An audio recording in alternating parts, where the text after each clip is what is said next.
তো নমস্কার বন্ধুরা, জঙ্গলমহল চ্যানেলের সবাইকে স্বাগত। বন্ধুরা, আজকে তোমাদেরকে একটা জায়গা দেখাবো, মানে একটা পাখির বাসা করে।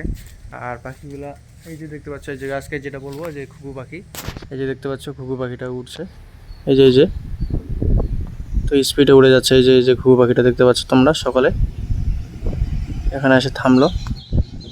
তো আমি যে আজকে তোমাদের দেখাবো যে এই ঘুঘু পাখিগুলা মানে বাড়ির মধ্যে বাসা করতে খুবই এদের পছন্দ লাগে এবং থাকতে ভালো লাগে। তো প্রায় মানুষের বাড়িতে, কৃষকদের বাড়িতে এরা বাসা করে থাকে। তো চলো, আমাদের এটা এসে দেউলবাড়ি জুনিয়র হাই স্কুল, এই হাই স্কুলের মধ্যে একটা ঘুঘু পাখির বাসা আছে, তোমাদেরকে দেখাবো ঘুঘু পাখির বাসা। আর আশা করি মনে হয় ঘুঘুটা আছে, দেখি যদি থাকলে থাকলো, না থাকলো। আর ঘুঘু পাখি বেশিরভাগই এরা বাড়িতে বাসা করতে ভালো লাগে, ভালোবাসে। তো দেখতে পাচ্ছ এই যে পাখিটা কিন্তু সামনের দিকে বসে আছে, এই যে কোণের দিকে, শেষ কোণে দেখো এই যে ঘুঘু পাখিটা বসে আছে। আর এখানে একটা বাসা আছে দেখো, এই যে মাঝখানে প্লেটের ফাঁকটা দিয়ে, যে ফাঁকটা দিয়ে এখানে এখানে একটা বাসা আছে। আর ঘুঘু পাখিটা ওইখানে বসে আছে। তোমাদের কাছে আমরা যাচ্ছি ঘুঘুটার পাখিটার কাছে, যে দূর থেকে উড়ে যাওয়ার জন্য কিন্তু রেডি হয়ে আছে। আমি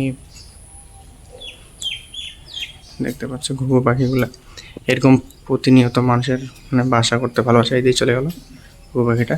তো কাছে যাই দেখাবো যে বাসাটা কেমন আছে না আছে। তো ঘুঘু পাখিটা এখান থেকে উড়ে চলে যায়। এই যে দেখতে পাচ্ছ ওই বাড়ির, এই বাড়ির এইখানে যে এই ছাদটাতে ওখানে বসে আছে।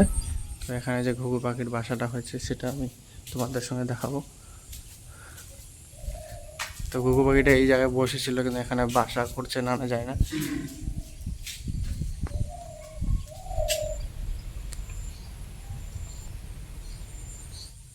তো এই জায়গাটাতে ছিল, তো ঘুঘু পাখিটা এই জায়গায় ছিল, কিন্তু বাসা ওই যে তোমাদেরকে দেখালাম ওই জায়গাটাতে ঘুঘু পাখি বাসা করে আছে। তো বন্ধুরা, ভিডিওটা ভালো লাগলে অবশ্যই লাইক, কমেন্ট, সাবস্ক্রাইব করে আমার পাশে থাকবে। আর এরকম ইনফরমেশন যদি মানে পাখির জানা থাকে তো এই চ্যানেলে তোমরা পেয়ে যাবে।